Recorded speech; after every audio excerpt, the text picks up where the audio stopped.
आज की मूवी में हम लोग एक ऐसी लड़की को देखेंगे जिसे एक बहुत ही अमीर लड़के से प्यार हो जाता है। इस लड़की का नाम रकेल है। रकेल उस लड़के के लिए इतनी दीवानी बन जाती है कि वो उस लड़के के रूम तक पहुंच जाती है। अब यहाँ उन दोनों के बीच में क्या होता है ये हम लोग इस वीडियो में आगे देखेंगे। तो चलिए इस मूवी को शुरू करते हैं। फिल्म की शुरुआत में हम लोग एक बहुत ही खूबसूरत लड़की रकेल को देखते हैं। वो हिंडाल्को मेंशन के किनारे एक छोटे से घर में अपनी फैमिली के साथ में रहती थी, जबकि मेंशन के एक बड़े हिस्से में कंपनी के मालिक हिंडाल्को अपने फैमिली के साथ में रहते थे। हिंडाल्को के 3 बेटे हैं। सबसे बड़ा आर्टिमिस, बीच वाला एरिस और सबसे छोटे बेटे का नाम अपोलो था। यहीं पर हम लोग ये देखते हैं रकेल के कंप्यूटर में एरिस की बहुत सारी पिक्चर्स हैं, क्योंकि रकेल मन ही मन में एरिस को बहुत चाहती थी और वो हमेशा उस पर नजर रखा करती थी। कुछ वक्त के बाद रकेल जब वाईफाई को कनेक्ट करने की कोशिश करती है तब उसका वाईफाई काम नहीं करता और बार बार पासवर्ड रिजेक्ट हो रहा था। तभी खिड़की के ठीक नीचे उसे अपोलो दिखाई देता है। रकेल पूछती है, तुम्हें मेरा पासवर्ड किसने दिया? अपोलो जवाब देता है, मेरे भाई एरिस ने दिया था। मेरे रूम तक सिग्नल नहीं पहुंच रहा था, इसलिए मैं तुम्हारे यहाँ चला आया। इतना कहकर वो चला जाता है।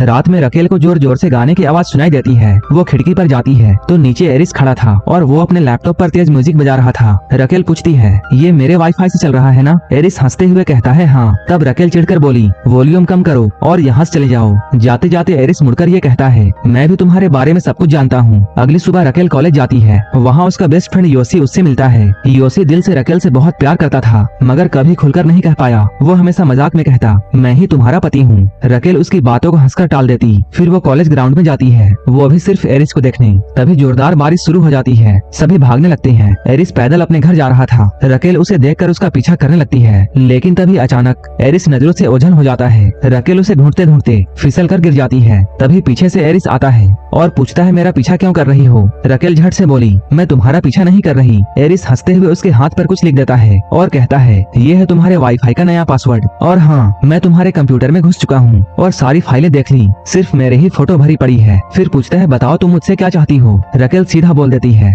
मैं तुमसे प्यार करना चाहती हूँ। एरिस को जोरदार हंसी आ जाती है। रकेल कहती है, चलो कम से कम तुम मुझे मेरे घर तक छोड़ दो। एरिस शर्त रखता है, पहले तुम मुझे किस करो। रकेल मान जाती है। इसके बाद ये दोनों करीब आते हैं, लेकिन एरिस अचानक रुक जाता है और इसके बाद वो उसे घर तक छुड़ाता है। घर पहुँचते ही रकेल सबसे पहले अपना वाईफाई बंद कर देती है। फिर वो अपने मॉम के साथ में डिनर करती है। रात को कोई चुपके से उसके घर में घुसता है। वो डर जाती है, लेकिन वो एरिस था। एरिस कहता है, तुम्हारा वाईफाई ऑफ है, मैं तो सिर्फ ऑन करने आया हूँ। फिर इस कमरे को चारों तरफ देखता है। इसके बाद वो रकेल को कुर्सी में बिठाता है और बिल्कुल चुप रहने को कहता है। एरिस अभी रकेल के बहुत करीब था, तभी उसका मूड बदलता है और वो विंडो से कूदकर गुड नाइट बोलता हुआ चला जाता है। इसके अगले दिन रकेल आइसक्रीम पार्लर में काम कर रही होती है। एरिस वहाँ आता हुआ दिखता है। उसे देखकर रकेल छुपने की कोशिश करती है, मगर एरिस उसे देख लेता है। इसके बाद वो उसके पास आकर उसे अपनी पार्टी में बुलाता है। वो कहता है, तुम किसी को भी अपने साथ ला सकती हो। इतना कहकर वो चला जाता है। रकेल अपनी फ्रेंड डेनियल के साथ में पार्टी में पहुंचती है। डेनियल बहुत एक्साइटेड हो जाती है। तभी रकेल की नजर पार्टी में एरिस पर पड़ती है, जो उससे बचता हुआ कोने की तरफ जा रहा था। रकेल भी उसके पीछे पीछे जाती है, लेकिन गार्ड उसे रोकता है और कहता है, पासवर्ड के बिना अंदर नहीं जा सकती।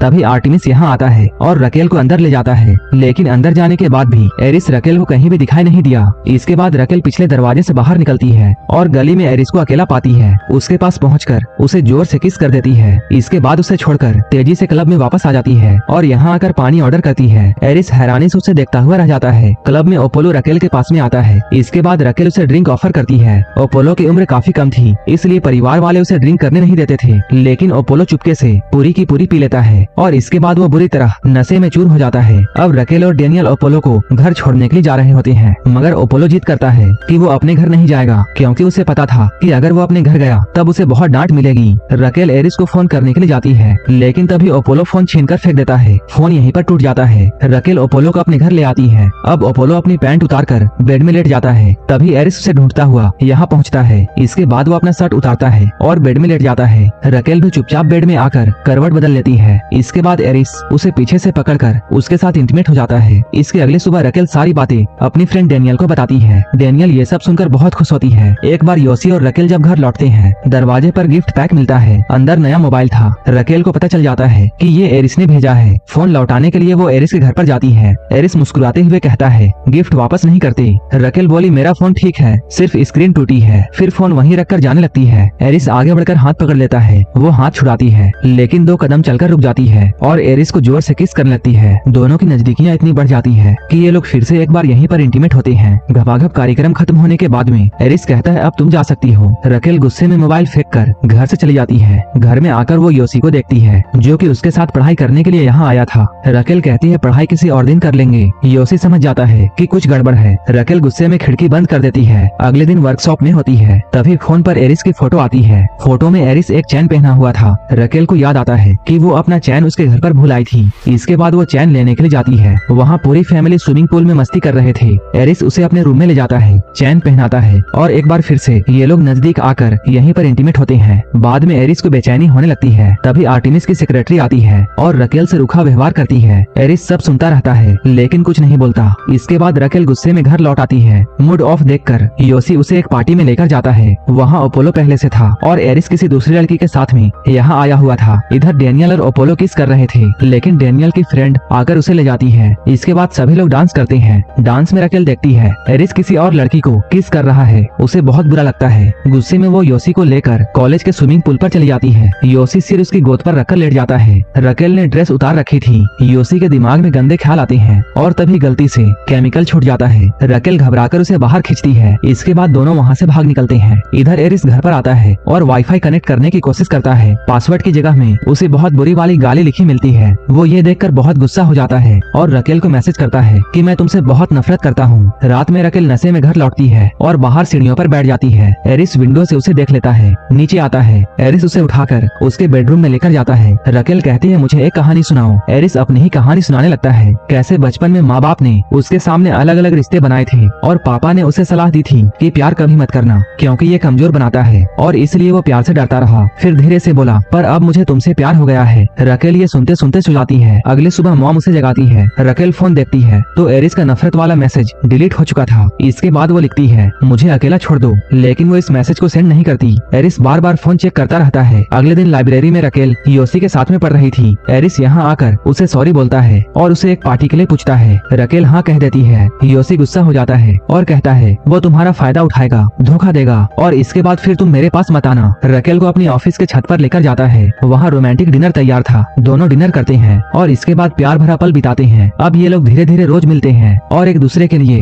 बिल्कुल दीवाना सा हो जाते हैं। दोनों के दिन सपनों जैसे गुजर रहे थे। फिर एक दिन डिनर में पापा एरिस को एक वीडियो दिखाते हैं। पूरा परिवार भड़क जाता है। एरिस चिल्लाकर उनसे कहता है मुझे तुम्हारी कंपनी में काम नहीं करना और इसके बाद वो घर से निकल जाता है। वो सीधे रकेल के पास में जाता है। दोनों फिर से इंटीमेट होते हैं। इधर आर्टेमिस एरिस के रूम से उसकी प्राइवेट जगह का पता लगा लेता है और गुस्से में वहाँ पहुँचता है। एरिस को रकेल के साथ में देखकर वो बहुत गुस्सा हो जाता है और रकेल से बदला लेने का ठान लेता है। आर्टेमिस घर में एक बड़ी पार्टी रखता है। एरिस रकेल को साथ में लाता है, लेकिन अपनी माँ को वेटर के यूनिफॉर्म में देखकर रकेल को गहरा सदमा लगता है। वो रोने लगती है। एरिस समझाता है, लेकिन रकेल उसे थप्पड़ मारकर रोते हुए यहाँ से जाती है। अब रकेल कई दिनों तक एरिस से बातचीत नहीं करती। फिर एक दिन दोनों की बातचीत होती है और दोनों एक दूसरे से माफी मांगते हैं। एरिस कहता है मेरे साथ चलो, लेकिन रकेल उसे मना करके यहाँ से चली जाती है। इसके बाद वो घर पहुँचकर माँ से लिपटकर बहुत रोती है और कहती है एरिस ने मुझे धोखा दिया है। मॉम यहाँ पर रकेल को उसके पापा के बारे में बताती है कि वो एक शानदार राइटर थे, लेकिन उनके पास इतनी हिम्मत नहीं थी कि वो अपनी बुक को पब्लिश करवाए। अगर तुम एरिस को पसंद करती हो तो खुलकर बता दो।